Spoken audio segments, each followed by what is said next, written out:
Bolsonaro, ele tem uma precaução enorme com a alimentação dele em locais onde ele sabe que aquele alimento pode ser adulterado. Vou mandar real pra galera. O Bolsonaro tem medo de ser envenenado. E esse medo dele não é histeria. Perdão. Esse receio dele não é loucura, não é exagero. A gente sabe muito bem como é que russos e chineses tratam seus inimigos e desertores. Inimigos e desertores. Então o Bolsonaro ele tem que tomar cuidado, sim. Eu não estou afirmando que o Bolsonaro está internado por causa de envenenamento. Não é isso que eu estou dizendo. Mas ele tem que tomar cuidado, e ele já toma.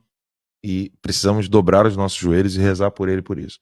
Porque o Bolsonaro, ele é um problema para a China. E foi por isso que ele foi retirado da presidência. Foi por isso que inventaram tanta coisa contra ele. Foi por isso que eles colocaram Lula lá. Porque a China é quem queria o Lula na presidência. Não sou eu que afirmo isso, é a própria China que fala isso.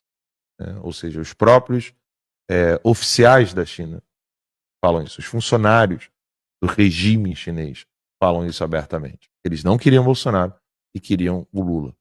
Então não é loucura cogitar, e sim, eles fariam de tudo para poder dar fim ao Bolsonaro, e a gente tem que tomar muito cuidado com isso. Vamos rezar por ele. Se Deus quiser, ele vai sair bem desse problema aí. Tomara que não seja nada grave, que seja uma infecção aí por alguma coisa de alimento e que rapidamente ele se recupere lá como. Ele lembrou, eu liguei pro Zuco, né? Foi o Ricardo, o Caio, é isso? Eu liguei pro Zuco antes do programa e perguntei, Zuco, o que tá acontecendo? O que houve aí? Ele passou mal, foi levado às pressas. E aí eu comentei com o Zuco, eu falei assim, Zuco, eu me lembro bem, porque o Zuco é do Rio Grande do Sul, né? Falei assim, Zuco, lembra quando o Bolsonaro foi em Caxias do Sul, ali no início de 2018? Ele, lembro. Eu não tinha nem ainda intenção de me candidatar e tal. Eu falei assim, pois é, Zuco, sabe o que aconteceu ali naquela época? Eu estava no hotel, não hospedado, né? Fui lá conversar, entrevistar o então candidato Jair Messias Bolsonaro, que era deputado federal. E eu falei assim, tem uma movimentação estranha no hotel, né? Ele, sim. Esse pessoal aqui não frequenta aqui Caxias do Sul. Eu falei pra ele. Sabe quem era o pessoal? Um bando de chinês. E aí eu perguntei pra ele, falei assim, abre o olho, hein? Tem que tomar cuidado. Ele, não, eu tomo cuidado. Beleza. Quando começaram as viagens do Bolsonaro ao Japão, China, rolou aquela coisa do Bolsonaro levar miojo e ninguém saber. E eu não falava, ficava quieto. Até que um dia ele mesmo falou. Aí eu já fico mais confortável. O Bolsonaro... Por que, na sua avaliação, o Congresso Nacional, que foi atacado naquele 8 de janeiro, as dependências nos quais os senhores trabalham diariamente foi depredada, por que isso deve ser relevado, né, se a casa de vocês foi atacada daquela forma, tanto quanto o Palácio do Planalto, tanto quanto o Supremo Tribunal Federal, com níveis de gravidade diferentes, mas houve um ataque à casa que representa o povo brasileiro, que é o Congresso Nacional. Yuri, tu sabe o respeito que eu tenho por ti, mas eu vou te fazer uma pergunta. Se a camisa é vermelha, é protesto. Se a camisa é verde e amarela, é golpe? Corte rápido. Por que o MST, que fez tanto ou pior que esses manifestantes, não ficou ninguém preso uma semana?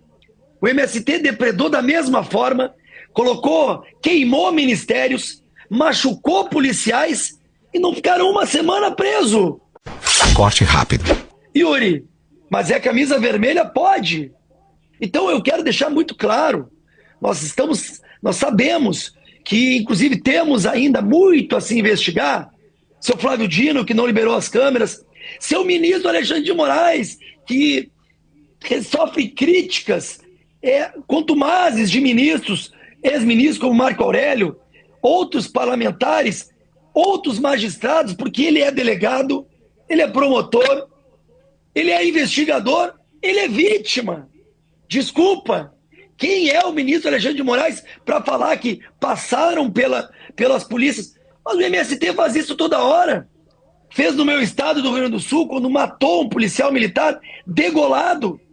Eu sinceramente, eu gostaria muito que a gente tivesse o entendimento, o equilíbrio, para saber que o fato que aconteceu O dano ao patrimônio deve sim ser analisado, mas não pode se chamar de golpe, gente.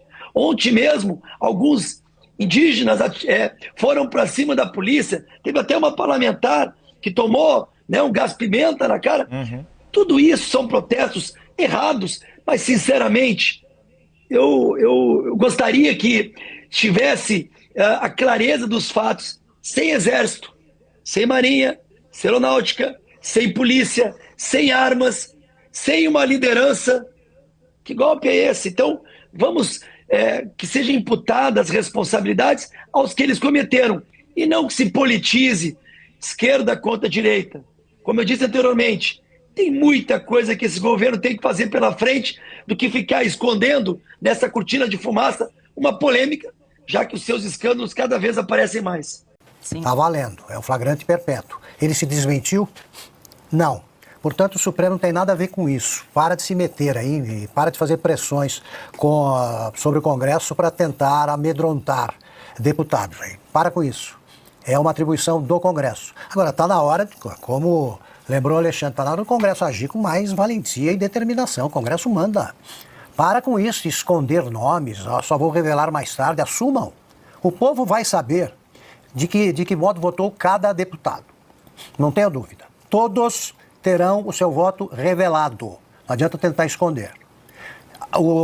Vão desafiar pressões do Executivo? Sim. Do Judiciário? Sim. Agora vão, sobretudo, se eles tentarem enterrar, sepultar o projeto de lei que decreta anistia, eles vão desafiar a vontade popular, a pressão popular. E isso aí é o começo da agonia política de qualquer deputado.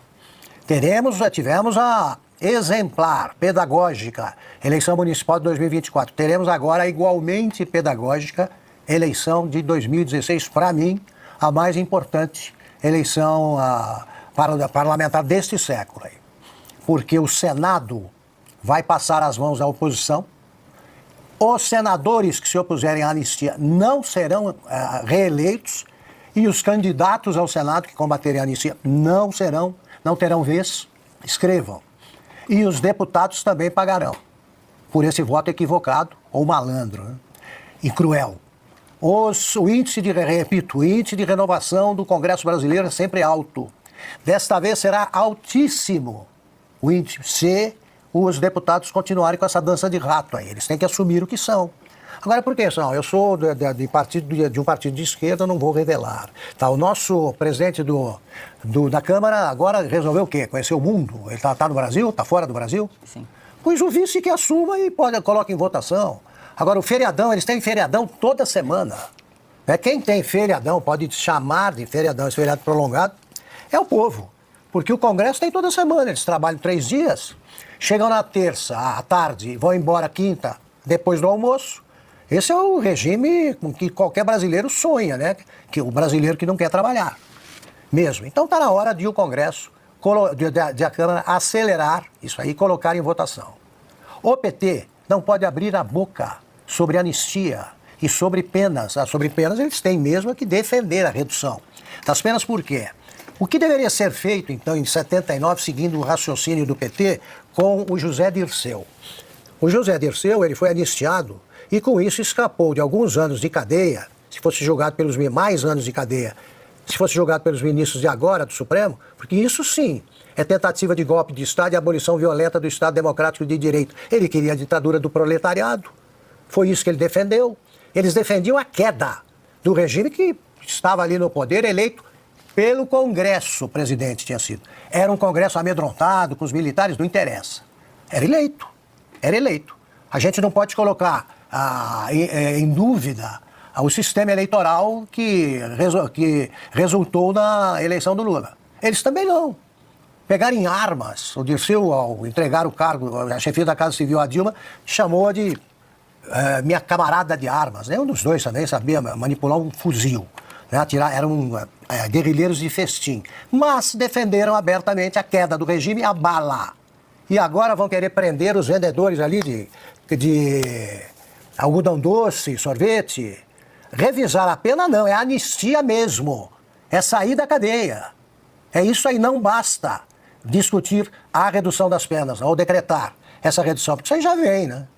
Vem de qualquer maneira. No Brasil, ninguém cumpre 15 anos, 16 anos, tal, ninguém. A turma do PCC é solta pelo STF. Então, o PT não pode abrir a boca. São gigolôs da anistia de 79, ganham dinheiro com isso, vivem disso, vários deles. Ponto.